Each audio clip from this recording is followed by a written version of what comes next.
Welcome back to STL TV Live. I'm here with Reena, Hajat, Carroll to talk more about the Diversity Awareness Partnership. We were talking in the last segment with Nina Caldwell from Maryville University and how they've been involved. But let's review again a little bit about the Diversity Awareness Partnership. You could fill us in, Reena.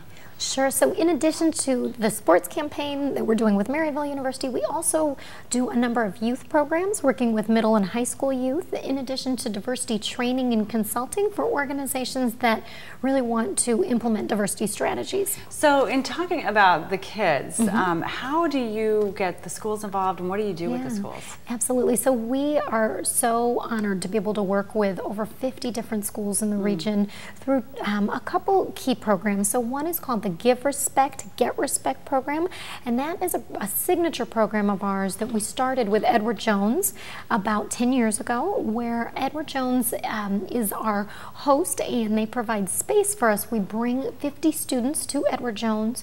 We couple them with associates that work with Edward Jones and their teachers, and they talk about race, religion, sexual orientation, disability. They take a trip to the Holocaust Museum here in St. Louis. Many people don't know we have a Holocaust Museum in St. Louis, and so they get to go and experience that. And this is one of those ways where students get to talk and really experience diversity. And it's not just words, it's really about actions and attitudes and figuring out how people feel and why they feel certain things, where stereotypes come from. So it's a really, really great program. So what do you see as some of the benefits of that program that tie in with Edward Jones? Sure. So a couple things. One is that when we think about this concept of bullying, bullying in schools, as we know, is an epidemic, right? Our nation is talking about this. It's a severe problem. And part of the way to remedy bullying is to talk about our differences, is to talk about the fears that we have, talk about the unknown. And this program does that with young people at a very early age.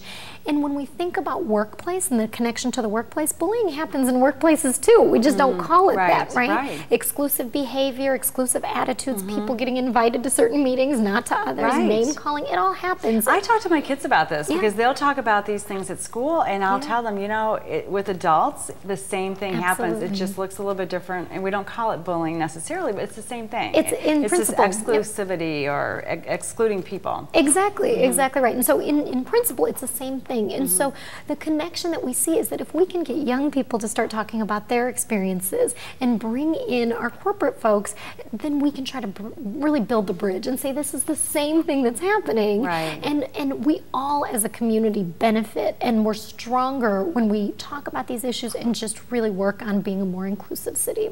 Yeah, that's really interesting. So I wonder who's learning more, the adults in this situation or the kids, or if they're learning from each other. Yeah, I think that they're learning from each other. I mean, in these pod groups is what we call them, there is a tremendous amount of sharing that happens where students will sometimes actually educate adults about certain issues. The biggest way that we see this happening is around this issue of sexual orientation and gender identity, as well as with this concept of biracial, multiracial, interracial marriages, couples, dating, because for some of our generations, this is still new. It's not something that happened for some of our baby boomers or for our traditionalists, right? That interracial dating and interracial kids, you know, really isn't that common. But for our kids now, this is just sort of every day. It's common to have at least, you know, 5 or 10 biracial kids in your class. Exactly. And then in the workplace, when you take your partnership programs into the workplace, what kinds of training do you provide?